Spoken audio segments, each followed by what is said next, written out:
Balatro is a game about playing poker. Sort of. It's also a game about strategy, a fair bit of luck, some math, and developing a gambling addiction. To be more specific, it's a roguelike, bizarre version of poker, with strange magical cards and jokers and point multipliers and upgrades and planets and special card appearances, and you get the idea. It's very satisfying when your strategy comes together, but due to the random nature of card games, luck will almost always be a determining factor in your success. It's also a bit more difficult than your average roguelike experience, due to it being what I call a true roguelike, because there are no permanent upgrades to make your experience easier the next time around. As you play, you can unlock some cool stuff to shake things up a bit, if you meet the right conditions. Whereas a roguelite game differs by allowing you to purchase/earn permanent upgrades in between or even during runs that could increase your odds of success later down the line. I wanted to make this distinction known since I've played a lot of roguelikes, but very few of them have actually made the bold decision to not give you permanent upgrades.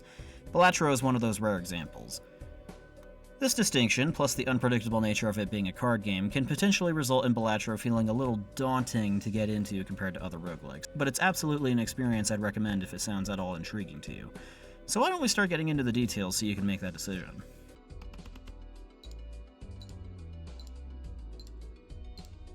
As mentioned before, this is a game about poker, so the card play is somewhat similar. At the beginning of a round, you draw a bunch of cards, with your goal being to try and form a poker hand with what you draw. If you're ever unsure what kinds of hands you can make, the game has a handy list of valid hands you can make. But if you're even remotely familiar with poker, you should know your options well, starting with the simple high card and a pair, and going all the way up to straights, flushes, and straight flushes. The goal is to get as many points, or chips, as you can before you run out of hands to play that round, since you can only play a certain number of hands. The more difficult a hand is to make, the more chips it's worth, on top of which a multiplier can be applied to significantly increase those chips. You can discard cards to draw new ones in order to form a better hand, but there is a limit to how many times you can do this as well.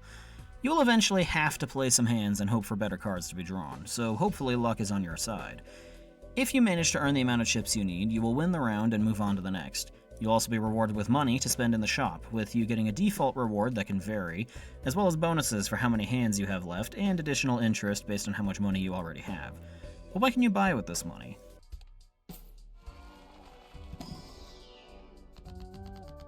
The shop contains a great many options for you, so we'll go through them one by one. The first section, and generally the cheapest options, are buying individual cards. These can include jokers, planet cards, and tarot cards, with each of these having varying effects to improve and strengthen your deck. Planet and tarot cards are consumable cards that provide resources and buffs, and when purchased will go into your consumable slots for you to use whenever you please. Joker cards, meanwhile, are this game's equivalent to the weapons and equipment you'd get in a more traditional roguelike, with them mostly providing various ways of multiplying the chips you earn, but also occasionally providing more esoteric bonuses, such as increasing the amount of discards you get or increasing your hand size. Some jokers get really weird, such as the trading card, which gives you $3 if your first discard of a round has only one card, but permanently destroys that card in the process. Or the DNA Joker, which operates similarly in that if your first hand played in a round only has one card in it, you then gain a permanent copy of that card added to your deck, and immediately draw it into your hand. Planet cards have a very simple effect. When the planet card is consumed, it levels up one of your poker hands, making it a bit more potent with the base amount of chips it gives you, as well as its default multiplier going up. Each type of hand has a specific planet card tied to it, such as Pluto boosting the high card, Venus boosting the three of a kind, or Jupiter boosting the flush. There's also a couple of secret planet cards tied to hands that don't normally show up on your list of valid hands, such as Planet X, which levels up the special five of a kind hand. Planet X will only appear if you've played a 5 of a kind in your current run before. Finally, the tarot cards provide a wide range of bonuses that can vary greatly in effect and usefulness. Some examples of this include cards such as the Hermit, which doubles your money, though it has a limit of giving you up to $20, which is a shame. The World, which allows you to convert up to 3 cards from whatever suit they are into spades, with similar cards existing for the other suits. And the Hanged Man, which allows you to destroy up to 2 cards forever for that run. There are also several tarot cards that can upgrade your regular cards, with enhancements to provide different bonuses, with there being 8 different enhancements for you to potentially make use of. These being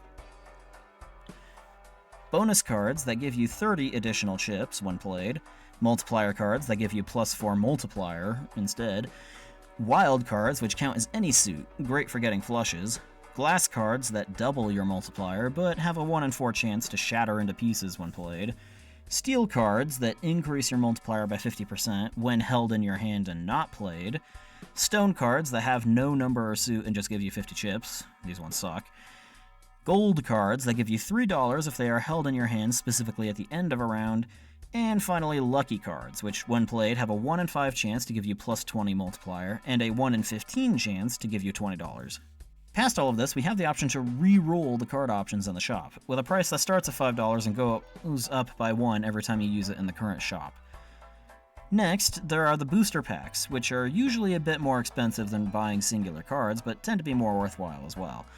There are booster packs for each card type, standard packs that give you normal playing cards, though they usually come with enhancements as a nice bonus, tarot packs that give you tarot cards, celestial packs for planets, and buffoon packs for jokers.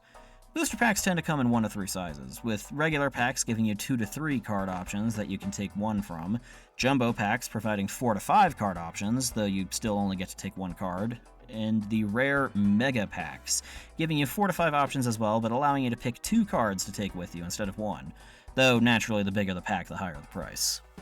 There are also booster packs that introduce an extra card type in the form of spectral cards. These spooky slices of paper are similar to the tarot cards in that they provide a wide variety of benefits, with the catch being that a lot of the most powerful spectral cards have penalties associated with them. Some examples include Wraith, which gives you a rare joker but also sets your money to $0, which can be quite detrimental in the long run. The Ouija card has the benefit of changing a bunch of your cards to all be 1 number, which is a great way to open up 5 of a kind as a potential hand type, but comes at the cost of reducing your hand size by 1 permanently. Or the extremely powerful Ectoplasm, which reduces your hand size like the Ouija cards, but upgrades one of your jokers with the negative status, which makes it so that joker no longer takes up a joker slot, with you still getting the benefits from it. There are also a couple of spectral cards that are extremely powerful with no downsides, but they are very rare. One of them is the Black Hole, a card that can occasionally show up in celestial packs rather than spectral packs, and has the power to upgrade every single hand by 1 level, making it objectively the best planet card. The other is a special card called the Soul, which is super rare because it gives you a powerful legendary joker. The Soul is the only way to discover and utilize legendary jokers, so like the Black Hole, you should absolutely grab it when you see it since they rarely come up. Throughout the 38 or so hours I've spent playing this game so far, I've only seen the Soul once and have yet to get it again. Now that we've covered all that, let's get into the store's final offering, vouchers. These are this game's equivalent to relics, powerful semi-permanent bonuses that are very expensive and therefore difficult to obtain in great quantity. Vouchers, by default, cost $10 to buy, and the game limits how quickly you can acquire them through a system I'll go into later. But almost all of them are absolutely worth that price, so you should always at least consider them if you have the money. Most of them are relatively simple bonuses, like +1 hand or discard, making rerolls cheaper, or raising the interest cap if you want to get richer. What makes vouchers even more interesting, however, is that by default, all you have access to is the level 1 version of every voucher. But there are level 2 versions of every single voucher available if you complete some unlock requirements. For the most part, every level 2 voucher is just the level 1 voucher but stronger, though there are a couple of exceptions, such as the Telescope and Observatory, which have very different effects that don't really mesh outside of following a specific theme. And that's everything you can do in the shop. It's daunting at first, but you get used to it after a while, and outside of how variable and weird the jokers are, this stuff isn't quite as complicated as I probably make it sound. Now you might be thinking, that's all well and good, now I know how to win, but what actually constitutes victory in a game like this? Well, you just have to beat the final boss, of course. What else could you possibly expect?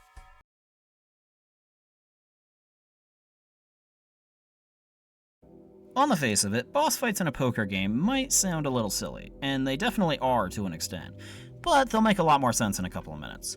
You might recall that I mentioned you win rounds by earning a requisite number of chips, but never mentioned how many chips or how many rounds you have to win. This is because the game progression isn't really split into rounds specifically. Instead, the progression of a run is defined by antes.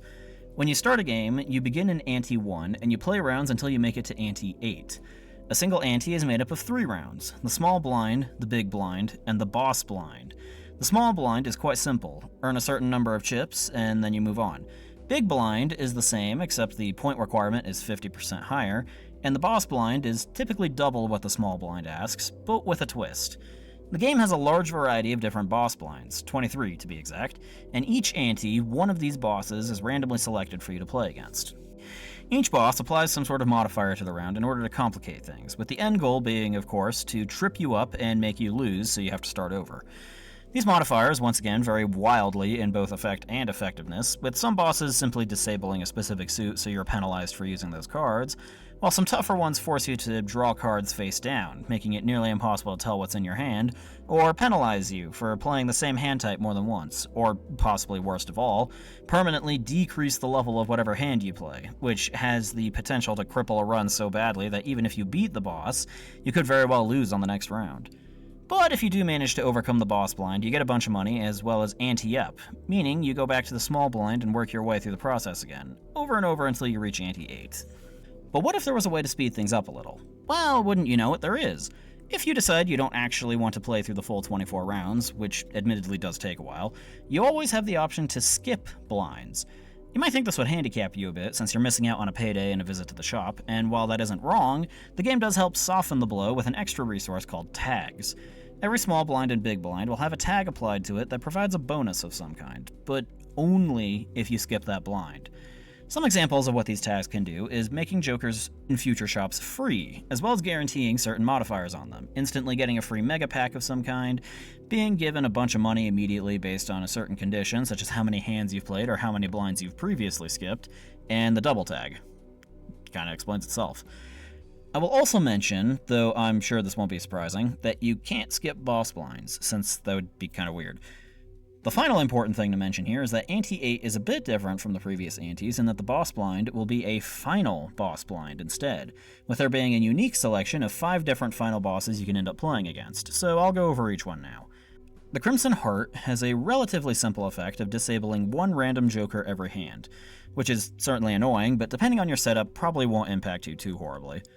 The Cerulean Bell has the unique effect of forcing one random card in your hand to be selected at all times, which basically means you'll usually end up discarding or playing one more card than intended, unless you can lean into it. The Verdant Leaf has the moderately more malicious effect of essentially destroying your ability to earn points, making it impossible to win, until you sell one of your jokers. Once you do that, then you can just play normally. The Amber Acorn probably has the potential to mess you up the most with its effect of shuffling your jokers as well as flipping them face down, which can definitely screw you over, but is probably the one that is the most heavily dependent on you having a particular setup. The reason this can suck is because your jokers activate in a set order from left to right, so if you want to maximize your score, you will want to fiddle with their arrangement, and the Acorn is very capable of messing all that up. But if you pay close enough attention, you can figure out what each of your hidden jokers is and fix the arrangement. Finally, there's the Violet Vessel, which is my least favorite, despite being the simplest. The Vessel doesn't debuff you anyway, instead just asks that you earn 3 times the number of chips you would normally need to beat any of the other final bosses, which is a massive point requirement that can be really difficult to clear unless you've got a really rock-solid deck. Clear the final boss, and that's it. You've beaten the game. But you aren't done yet. Now you only need to beat the game 119 more times. Wait, what?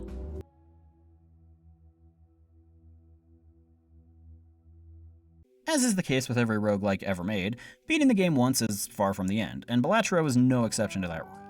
For starters, the game has 8 different difficulties, referred to as stakes, because gambling, with the white stake being the starter difficulty and the one you just beat. Beating one stake unlocks the next one, with each new stake adding a difficulty modifier for you to contend with, resulting in the difficulty snowballing significantly as you progress, so let's mention each one. The red stake has the effect of making small blinds stop giving reward money, basically meaning you'll have less money to work with throughout your run.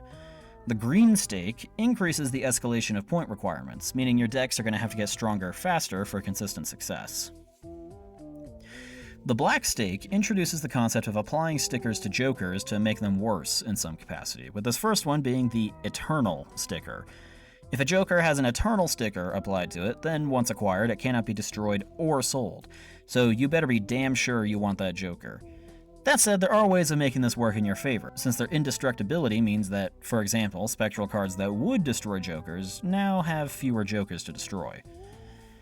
The blue stake permanently decreases your discards by 1, which can kneecap you pretty badly. The purple stake does the same thing as the green stake, only more.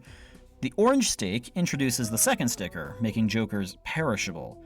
Jokers with this sticker die and stop working after 5 rounds, which is massively detrimental to your long-term success. And finally, the gold stake is the final difficulty and introduces the final sticker, being rental jokers. Rental jokers are very cheap to buy, but come with a large price. That being that they will suck $3 from your bank account at the end of every round and massively screw up your finances. Keep in mind that these modifiers stack as you continue climbing to higher antes. I really like the way this game handles difficulty. It would have been so much easier to just have the score requirements increase as you go higher on the difficulty ladder, but the developer decided to have some fun and make things a little more unique instead, which makes it more engaging. But difficulty isn't the only thing you select before starting a game. You also have to choose the deck you're playing with, which is actually a meaningful decision since each deck comes with different powers. The default deck is the red deck, which gives you 1 additional discard for the whole game, with future decks having more interesting bonuses, such as the black deck, which increases your Joker slots by 1 at the cost of reducing your number of hands by 1, something that can actually impact you quite a bit on higher difficulties. Or the painted deck, which is almost the opposite, giving you +2 to hand size so you have more cards to work with, but removing a Joker slot is compensation. Then you've got some really funky ones, like the Plasma deck, which equalizes your chips and multiplier after every hand, resulting in massive amounts of chips, but at the cost of also doubling all chip requirements. Or the Anaglyph deck, which gives you a free double tag after every boss blind, basically requiring you to skip blinds frequently for optimal play. There are 15 decks in total, which, combined with having to beat all 8 difficulties on each of them separately, means that while you could technically call overcoming a gold stake even once finishing the game, to truly complete the game, you have to do that with every deck, meaning you need to beat the game 120 times for true completion, so you might be at it for a while. But wait, we're not done yet. I haven't mentioned the achievements at all, so let's touch on them for a moment. Most of the achievements are for random specific accomplishments, like playing a royal flush or having a deck with over 80 cards in it. And while the difficulty can vary a bit, these do all have something in common. These are all in-game challenges that unlock new jokers and sometimes vouchers, plus a whole slew of challenges that don't have achievements tied to them. But there are a few achievements I want to focus on here. First is the Completionist achievement, which is for getting 100% of your collection discovered, meaning you have to unlock every deck, use every special card, discover every joker. You get the idea. I would say this is something that will happen naturally over time as you complete all the decks and difficulties, but some of the previously mentioned challenges are so specific that you pretty much have to go out of your way to accomplish them, even if it ruins your run in the process. But that's not all. There's also a follow-up achievement called Completionist Plus, for beating every difficulty on every deck, which I've already talked about. And then finally there is the last achievement, the hardest one in the game, Completionist Plus Plus, which is tied to a specific mechanic I haven't mentioned up until now because it's basically cosmetic outside of this achievement. The victory stickers that jokers get when you win. When you successfully win a run, the jokers you did it with will have little stickers applied to them, their color being determined by the stake you just beat. These stickers are only visible in the collection menu.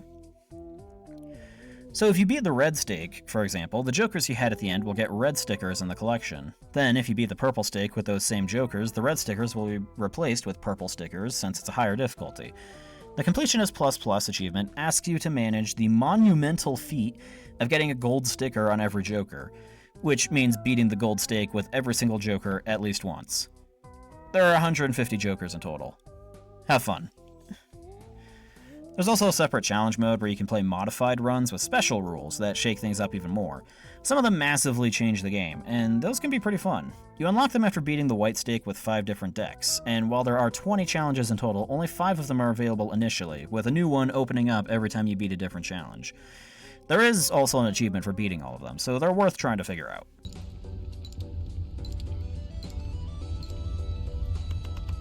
So yeah, for a game about poker, which is relatively simple, Balatro is quite complex and has a lot to offer. You can very easily dump a couple hundred hours into this game just trying to 100% it. But even without that, the game is just fun. I quite enjoy roguelikes, despite how repetitive they can be, and this is a damn good one. I would highly recommend this game, though considering how successful it's been, if you're watching this, there's a good chance you've played it already. Thank you for watching. If you've enjoyed this video, please consider subscribing, and I'll see you next time.